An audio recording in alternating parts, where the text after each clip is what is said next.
raise your right hand. Left hand on the Bible. Do you affirm the testimony about the report in this trial shall be the truth, so help you God. And to take sit in the witness stand.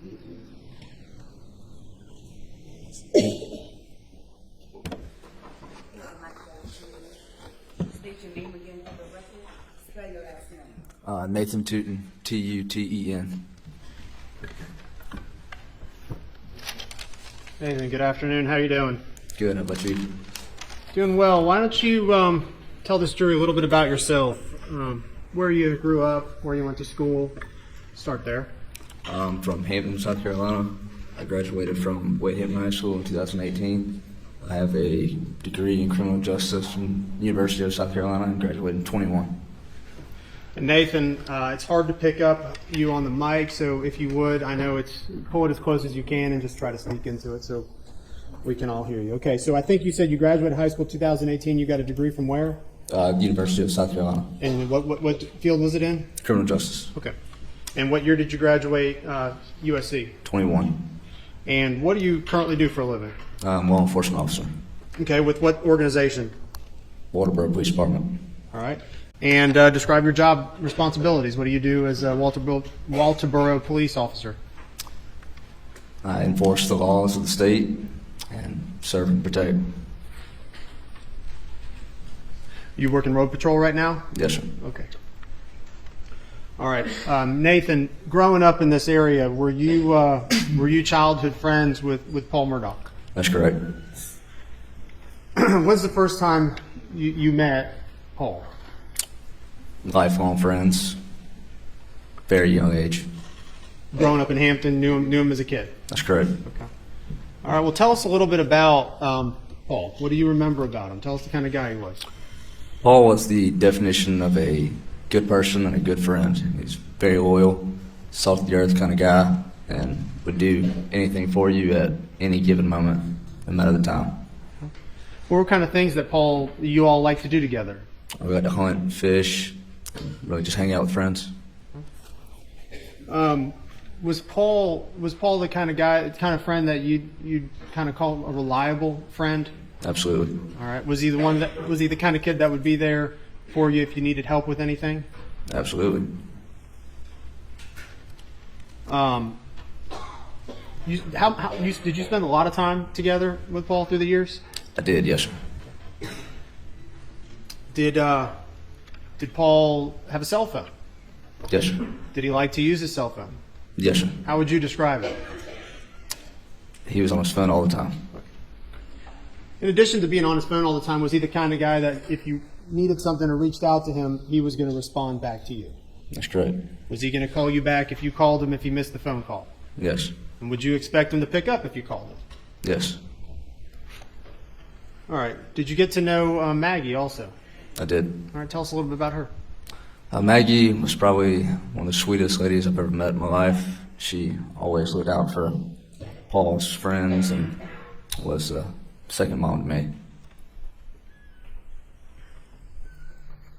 And having spent a lot of time with Paul, did you also spend a lot of time with Maggie? That's correct. And then did you also get to know Alex? I did. Dad. Okay. And is Alex here today? Yes, he is. Can you tell me where he is? He's sitting at that table wearing a blue jacket. And did you get to know him very well? I did. Through the years.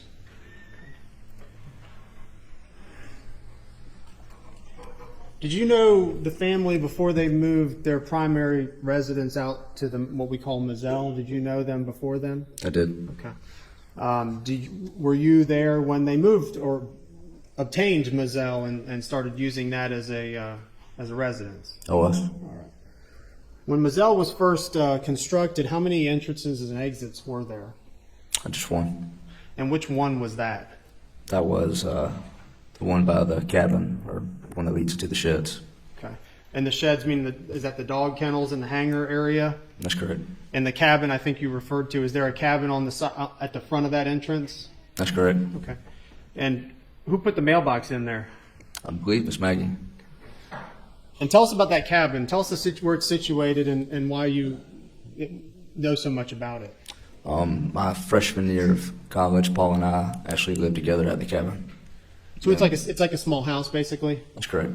And where is it situated in regards to the hangar area?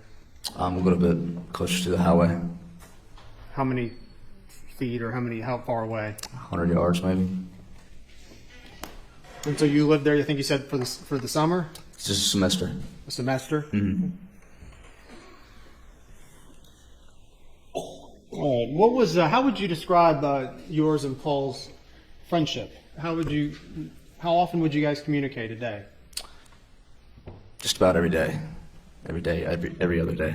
Phone calls, That's correct. texts, Primarily phone calls. and later in life, did Paul go to school? He did. Where did he go? USC, And that's located where? Columbia.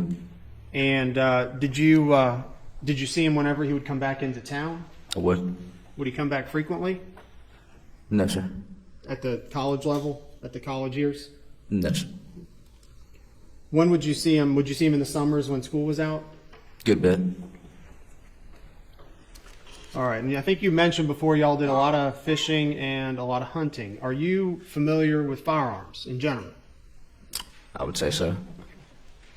Did Paul have any guns that he favored? Ones that he kept on him and kept with him most of the time? He did. All right, well, tell us a little bit about, however you want to describe those two guns.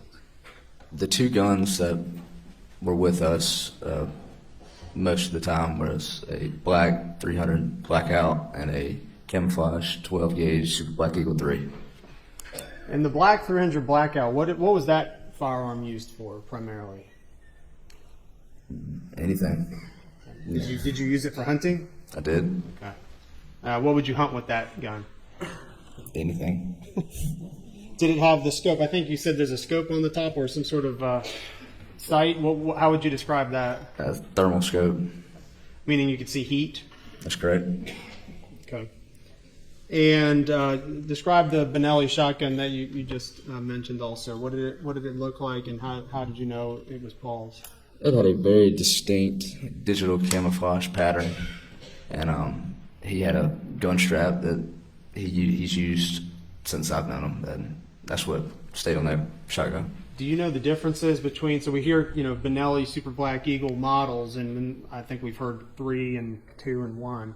Do you know the differences between the various models? I do. Okay. So when you look at it, they have distinctive features on them that would tell you whether it's a 3 or a 2 or a 1? Very subtle differences, but yes. But you feel comfortable that you know the difference? Mm-hmm. Yes, sir. Sorry. Let's show you what's been marked as, entered in evidence as State's Exhibit 88.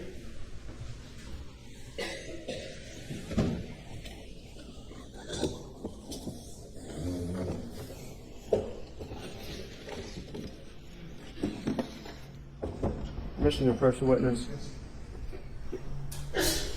Nathan, I'm handing you what's been marked and entered into evidence as State's Exhibit 88. You feel comfortable taking this for a second and now telling me if you know what it is? I do. Okay. There you go. Be aware of the muzzle. This is Paul's rifle. And you know that because you've used this a bunch of times? That's correct.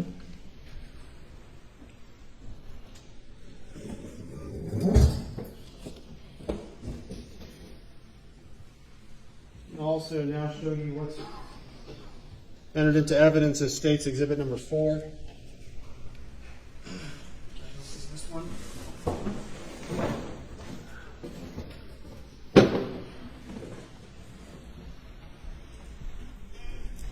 This is State's Exhibit 4. Do you feel comfortable taking a look at this for me for a second and let me know if you know which firearm this is? I do. All right. No, the safety's off. You're wrong. It's inert. Thank you. This is Paul's shotgun. How do you know? I've used it several times in distinct camouflage pattern along with Paul's gun strap. This strap in particular is Paul's. That's correct. How do you know this is a Model 3 Benelli Super Black Eagle? Well, would you like me to explain? Absolutely. So there are a few subtle differences. One being the forearm grip. The Super Black Eagle 3 has a slight flare or increase in curve. Another difference would be the trigger magazine port has an indentation that allows you to insert shot shells easier. The Super Black Eagle 2 and previous models don't have that. Another difference would be the button that releases the bolt, which makes the weapon operable.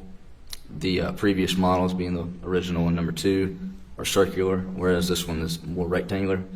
I mean, the easiest way to tell the difference is they're labeled 2 and 3. Thank you.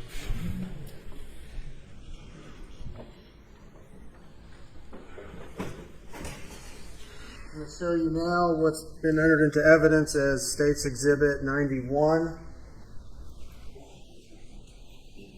You feel comfortable handling this gun for a second? Let me know if you recognize what it is. I do.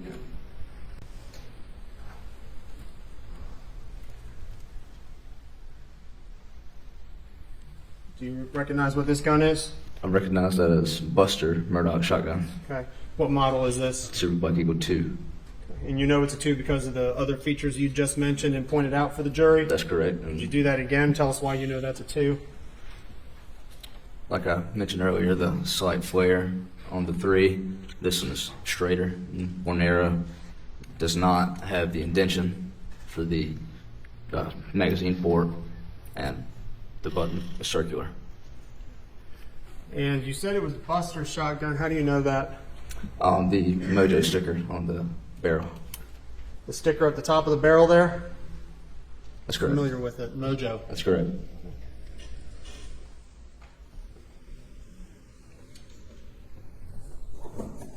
Alex have a gun that he favored, a shotgun? He did. What was the one that he favored? That was a Super Black Eagle original black shotgun.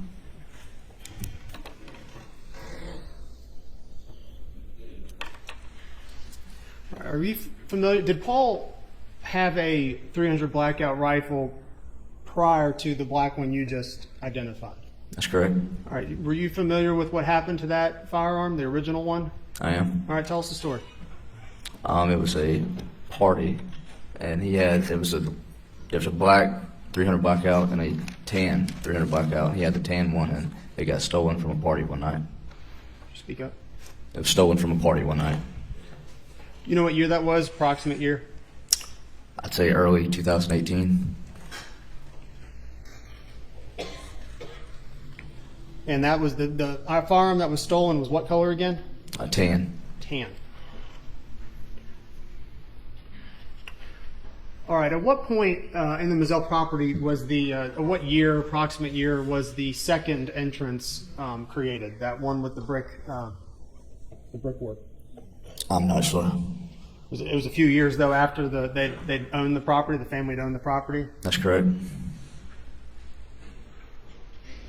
Was it common to use either entrance by the family to leave and enter the property?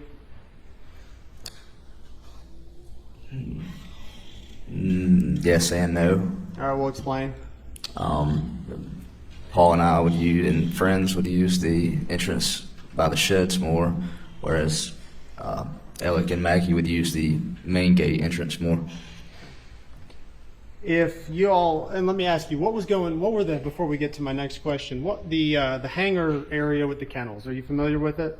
That's correct. Could you describe to the jury just a very basic layout of that area? It was kennels as you were riding into the driveway. The kennels would be on your left. The shed or hangar would be directly on your right. There was another shed that they had built in front of the hangar, and there was a skinning shed for animals out back to the right. And would you spend a lot of time down at the hangar area and kennel area? We would. Why would y'all hang out there? Why was that the kind of the collection place? It's just a central location where everything was located. Tools? Correct. And farm equipment? Correct.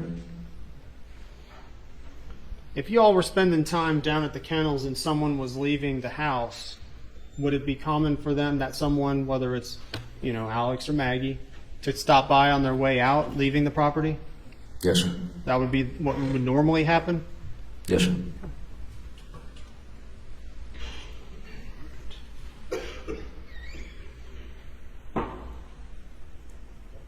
going to play what's been marked as. I'm going to show you what's been not marked, but entered into evidence as State's Exhibit 297. If you would, you have a little screen there. If you wouldn't mind watching that for me and listening.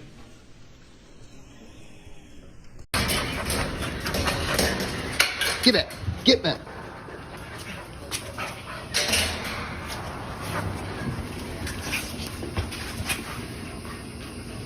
Quit, Cash. Come on. Quit. That's okay. Come here. It's not that bad. Come here, Cash. Shit. Come here. Post it. Cash. Hey, he's got a bird in his mouth. Hey, Bubba. It's a guinea. This is a chicken. Come here, Bubba. Come here, Cash. Come here, Bubba. Cash. Quit. Come here, Bubba.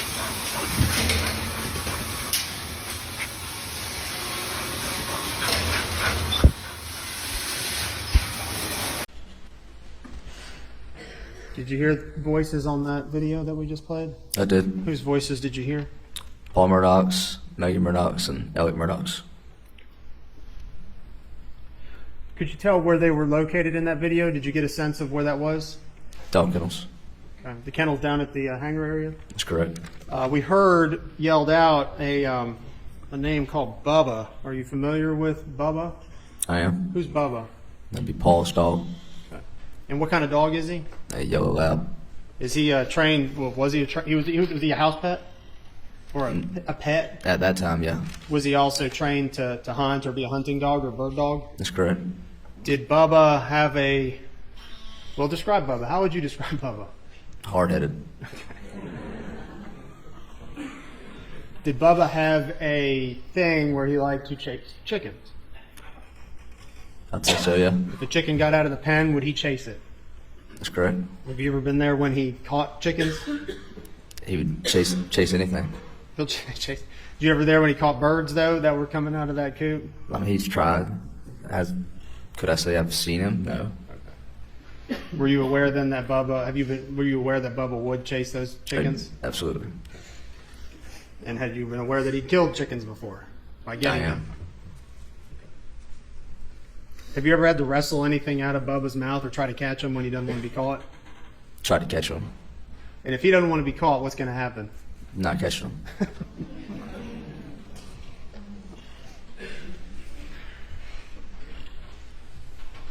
Did you begin working at the law firm we've heard called PMPED?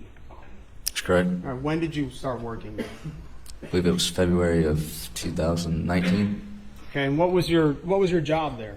I was a runner. Runner for the law firm in general. That's correct. Kind of, without specifically not yet talking about the work you did for Alex, but what kind of work would you do there generally? Be a courier for court documents to different courthouses and law offices across the state. Assist paralegals and attorneys with really whatever they needed. Just help around the office. And you worked there from 2019, and when's the last time you worked there? I want to say it was May of 21. Okay. So May of 2021. Or Excuse me, 2022. 2022. So you would have continued to work there through the tragic events of June 7th, 2021? That's correct. So you saw the upheaval at the law firm as well. You witnessed that? That's correct. Nathan, I'm gonna direct your attention to the weekend leading up to June 7th. Could you tell us a little bit about the any communications you would have had with Paul leading up to June 7th? Did you all talk any leading up to it? To the best of my memory, we spoke that Saturday. I think he called me over the weekend. Did it seem like a normal conversation? Yes, sir. What were y'all talking about? He was going to Charleston, I believe. He was talking on the way. Is that the last time you talked to Paul? That's correct. How were you made aware of what happened? How'd you find out? I received a phone call from My mother, the night of, not sure how she knew, but shortly after I received a phone call from one of the law partners that told me. And they called you because they knew you were close with Paul? That's correct. Where were you living at the time? I was living with another friend of mine in Allendale County. And did you go out there that night? I did not. Did you attend the funeral and wake? I did. Is that the last time you went to Moselle? Yes, sir.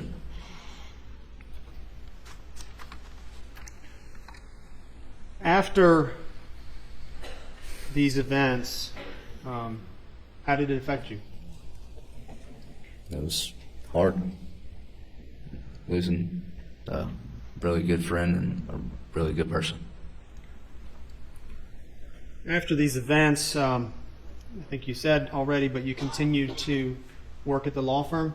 That's correct. How was Alex? Was he out of the office for some time leading after this event on June 7th? That's correct. Did he eventually start coming back into the office? A little bit. Did you have an opportunity or an occasion or multiple occasions to do running for Alex? Yes, sir. All right. And this would be before the murder? That's correct. Tell us a little bit about what Alex would have you do. If I need to pick up court documents from different law firms or courthouses, drive them depositions, cash checks, some of the things. I'm sorry, you said cash checks? That's correct. He had you cash checks for him? That's correct. All right, well tell me, where would he send you to cash the checks? Palmetto State Bank. What were your instructions for that? Cash a check. And what would you do with the money? Take it back to his office. And Like cash? that's correct. Is it in an envelope or are you just holding it? It was in a Palmetto State envelope. Okay. And you would take that envelope of cash and where would you bring it? Back to his office. Okay, and just hand it to him. That's correct. How many times did he have you cash checks like that? Very frequently. Very frequent? That's correct. Many times. Many times. Was there ever a time when you cashed that check and there was a room full of, has there ever been a time where you cashed the check, brought it back to Alex's office, and there was someone in his office? That's correct. Multiple people, right? Is that correct? Correct.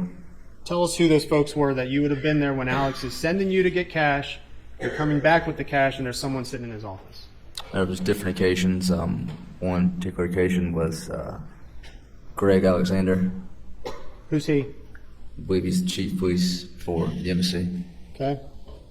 Corey Fleming. Do you know Corey Fleming? I do. And what is he? What did he do? He was an attorney as well. Okay. And Alex's best friend. okay. And who else? And Chris Wilson. And do you know who Chris Wilson is? I do. Who is he? He's an attorney in Bamberg, I believe. When did Alex stop asking you to cash checks? What was the time frame? I believe it was a few weeks before the murders. So A few weeks. You've been doing this a lot, and a few weeks before the murder, he doesn't ask you to cash any more checks. that's correct.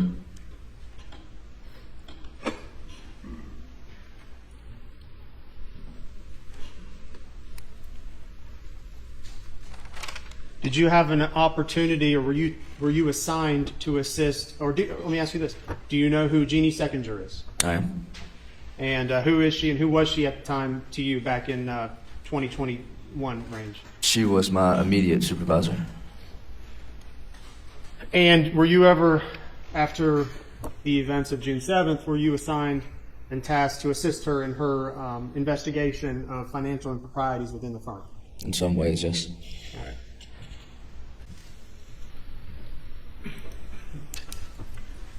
All right, and continuing, you were assigned to assist Jeannie, and what kind of things were you doing in that capacity?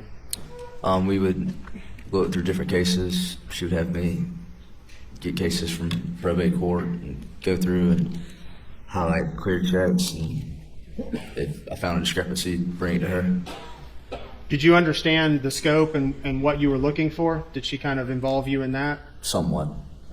Did you figure out kind of shortly thereafter what you were looking for or what the reason was? I'd say so. I'm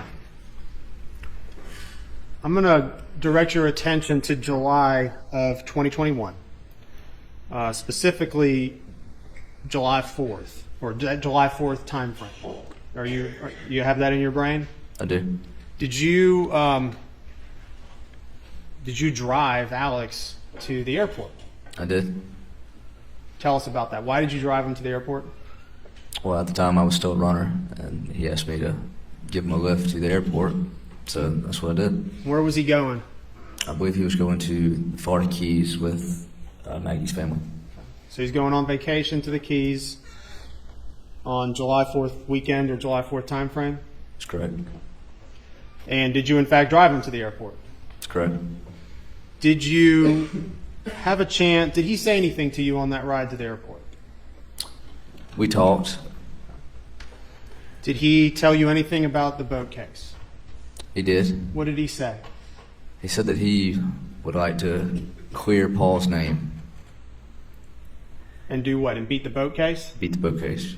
So now with Paul gone, he's talking about he can beat the boat case. That's correct. This is a month after the murder? That's correct. Okay.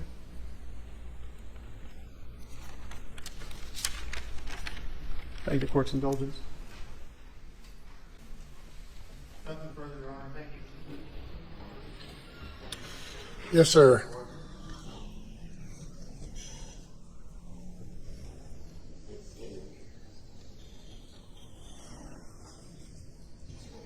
Good afternoon. Good afternoon. It was very important, Alex, to clear Paul's name from the accusations in the boating case, wasn't it? I don't know.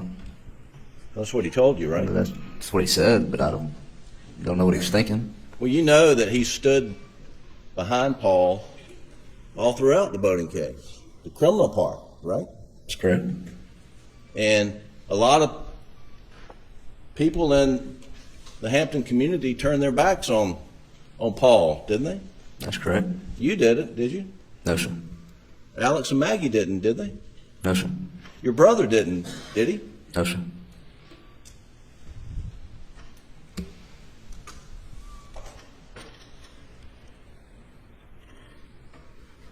And are you sure it was July 4th? The week of the 4th. That's correct. Okay. And he was going to Florida on a vacation and visiting with Maggie's parents, Maggie's sister, brother-in-law. You understood that? Yes, sir.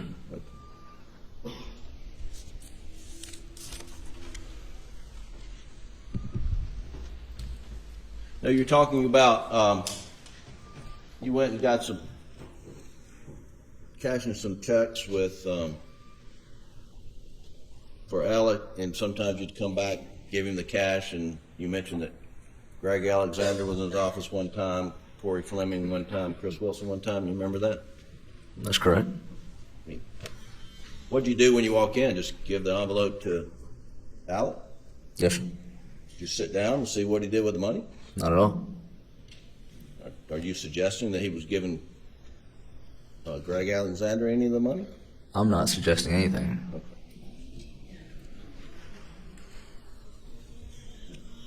Do you know if that's what the Attorney General was trying to suggest by asking you that? Objection, Your Honor. You've known Paul, you knew Paul all his life for the most part, correct? Correct. And how old are you? 23. And I think you described Alex and Maggie as kind of your second parents. That's correct. And you spent a lot of time at Moselle. You hunted with Paul. And Buster, too, I take it. That's correct. And you lived there at that cabin you talked about right there on the edge of Moselle Road, right? That's correct. Okay. And Paul's go-to guns were a 300 Blackout and the 12 gauge Benelli that you identified here in the courtroom, right? That's correct. But now you knew that Paul's had originally been given a 300 Blackout for Christmas that got stolen, right? Correct. Did you go to the party with Paul and he had the 300 Blackout in his truck? You go in the party, come back, and it's gone? Not exactly how it happened. How did it happen? Didn't realize it was missing for a few days. Okay. And Paul would never lock his truck, would he? No, sir. And he would leave guns in his truck, right? That's correct. Did you know that 300 Blackout had been replaced? I did not.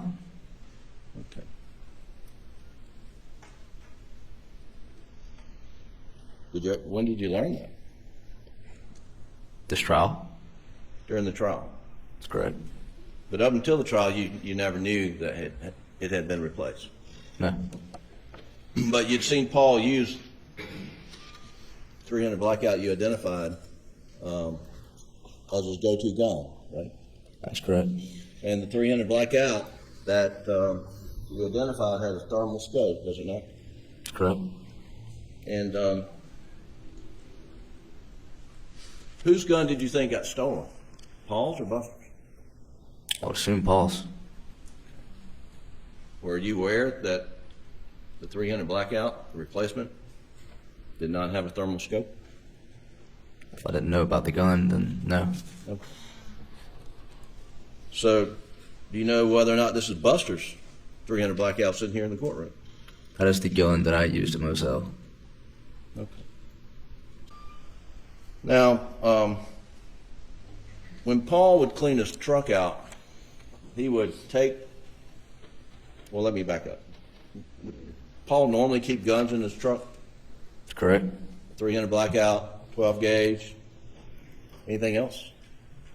Sometimes some pistols, but And there were times when Paul would clean his truck out, and then he would take the guns and leave them in the shed down there by the kennels, right? that's correct.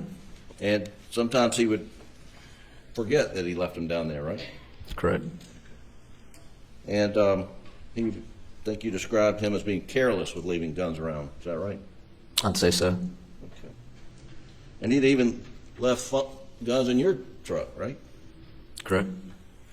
Now, Paul was a guy who liked to work with his hands outside, right? Correct. And he loved the Moselle property. Is that right? I'd say so. And he liked to work the land with equipment and plant for game management, for duck hunting and dove hunting and things like that, right? That's correct. And to do that, he wasn't always on his phone, right? I mean, he liked to work with his hands. Is that fair to say?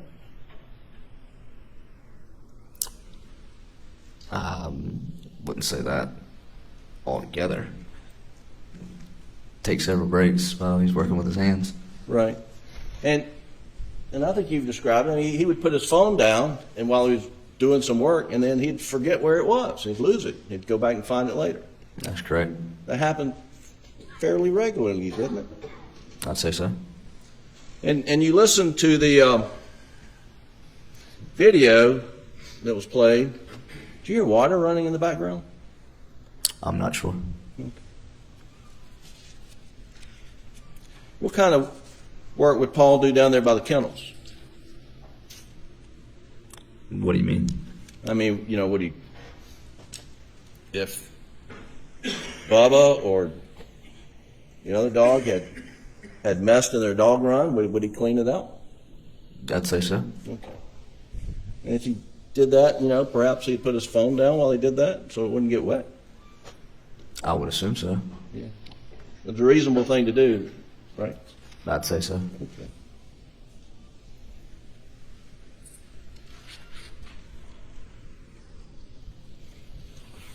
Now, you were close with Alex, Maggie, Paul, and Buster. You and your brother were, right? Yes, sir. And you were able to observe Alex's relationship with Paul, right? Yes, sir. How would you describe it? So it was a very loving relationship. And how would you describe Alex's relationship with Maggie? I would describe it the same. 1 second, Your Honor.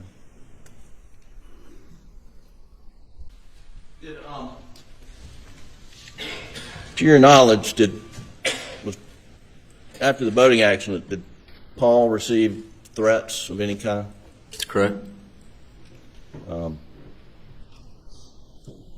What kind of threats were you aware of? Just threats that he would say people would text him, or different social media platforms, but Right. didn't really go into very vivid detail or anything. I'm sorry. Didn't go into very vivid detail about anything. He just And his circle of friends got really close, tight after the boating accident, and you and your brother. He talked to you all frequently, did he not? That's correct. Okay. And then he would go to Charleston to visit with friends down there, correct? That's correct. So he didn't feel comfortable, in the Hampton area where he lived because of the boating accident. Is that right? He stayed away. Yes, sir. That's all I have. Thank you, Your Honor. Redirect.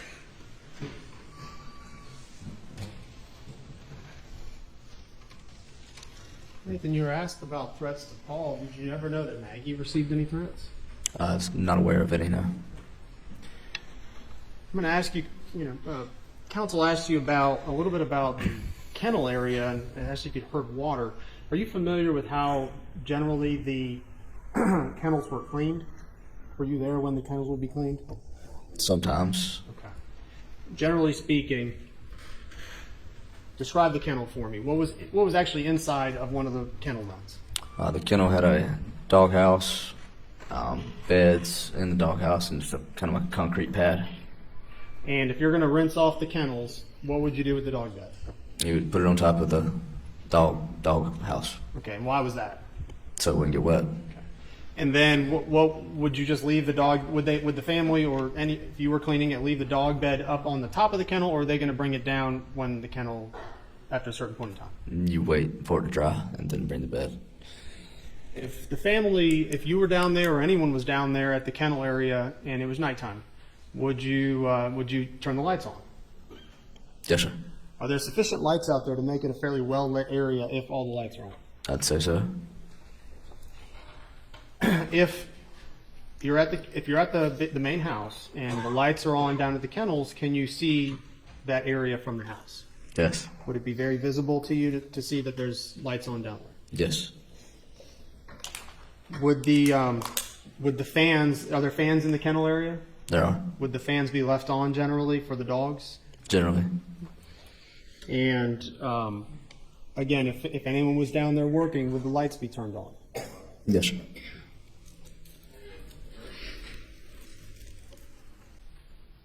Counsel asked you a question about Paul's phone usage. I think he said Paul uses his hands and what he would do with his phone. Do you recall if Paul did have to use his phone, would he put it in any of his pockets? If he was working outside in that capacity, the pocket he would put it in would be his back pocket. And that was the common thing he would do almost nearly every time? That's correct. Nothing further. Thank you, Your Honor. Anything further? Just a moment, sir. Your Honor, thank you. You may step down.